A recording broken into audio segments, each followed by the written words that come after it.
उर्द होते हैं, हथौड़े होते हैं, उससे आके उसको मारना शुरू करते हैं और उसकी खूब पिटाई करते हैं और हर जोड़ पे उसकी जान को उधर अड़ा देते हैं।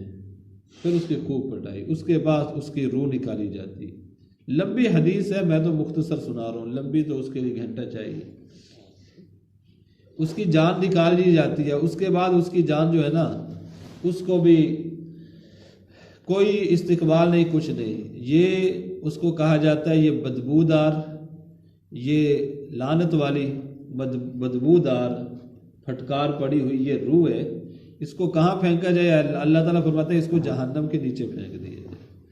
उसकी रूह को जहन्नम में सातों ज़मीनों के नीचे फेंक दिया जाता है। तो मेरे भाइयों और दोस्तों, मौत की तैयारी है, मौत की तैयारी है। इंसान ने जहाँ पे जाना उसके मुताबिक उसकी तैयारी होती है, समझ आई ना।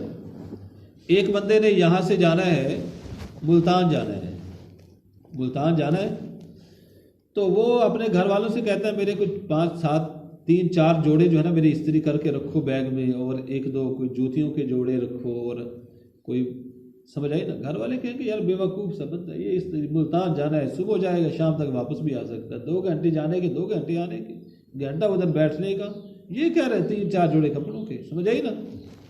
एक बंदे ने कराची जाना है, कराची से भी आगे जाना है, कोयटा जाना है, वो कहता है अपने घर वालों से 3 4 जोड़े कपड़ों को इस्त्री करके रखो, कोई 2 जोड़े जूती के, कोई, समझ रहे ना। ये समझ में आता है, ये समझ में आता है ना भाई, कि उसने कोयटा जाना है भाई, 2 दिन का जाने का सफर है, 2 3 दिन का आने का जरूरत है।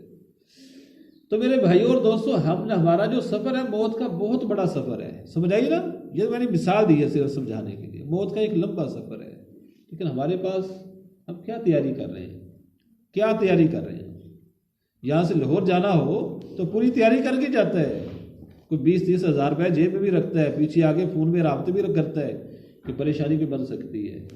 लेकिन जो हमारा सफ़र है मौत का सफ़र, उसमें ना कोई काम आ सकता है, ना कोई फ़ोन हो सकता है, ना किसी से कर्ज ले सकता है, ना कुछ भी किसी का नहीं। अपना किया है तो काम है, अपना नहीं तो खाली यार। एक अल्लाह वाले यूं ही जा रहे थे बुजुर्ग, तो एक हकीम की दुकान आई, हकीम की, उसमें वो सजा के ना बड़े नुस्खे रखे होते हैं, शीशियों में चमकदार शीशियाँ होती हैं, शीशे की बड़ी खूबसूरत चमका के उसमें नुस्खे भर भर के रखे होते हैं। तो उन बुजुर्गों ने उस हकीम से कहा कि तेरी जान कैसे निकलेगी? उसने कहा वो कैसे? उसने कहा तेरी जान तो इधर अटकी हुई है, ये शीशियों में तेरी जान अटकी हुई है, कैसे निकलेगी? उसने आगे से तर्ज के तौर पर कहा कि बुजुर्गों ये बताओ कि तुम्हारी कैसे निकलेगी, तुम्हारी कैसे निकलेगी? उन्होंने फरमाया कि अभी देखना कैसे निकलती है। बस ये कह के थोड़ा सा दूर गया, जाके उधर चादर लेके लेट गया और उधर वो फोत हो गए, उधर फोत हो गए।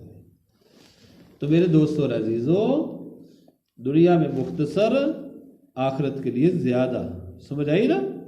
दुनिया में कम से कम और आखिरत के लिए ज्यादा से ज्यादा। हज़रत बिलाल हबशी रज़ी अल्लाह अन्हु की वफ़ात का वक़्त करीब आया, बीवी रोने लग गई। फरमाया क्यों रोती है? कहा आपकी जुदाई की वजह से रोती है। फरमाया रोने की बात नहीं है, ये तो खुशी की बात है कि मोहम्मद सल्लल्लाहु अलैहि वसल्लम से मुलाकात करें, कि उनके सहाबा से मिलें। एक बुजुर्ग, उनकी वफ़ात का वक़्त करीब आया, किसी ने कहा ला इलाहा इल्लल्लाह, कलिमा याद दिलाया, वो हंसने लग गया। उन्होंने फरमाया मुझे तो तब याद दिलाओ जब मैं कभी इस सबक को भूला हूँ। मैं ज़िंदगी में कभी इस सबक को भूला ही नहीं, मैं इस सबक को कभी ज़िंदगी में भूला ही नहीं, मुझे तुम जो याद करा रहे। तो ये होती है मौत से पहले मौत की तैयारी। अल्लाह ताला हम सबको भाइयों और दोस्तों मौत की तैयारी की तौफीक अता फरमाए, और बगैर तैयारी वाली मौत के अल्लाह ताला हमारी सब की हिफाजत फरमाए।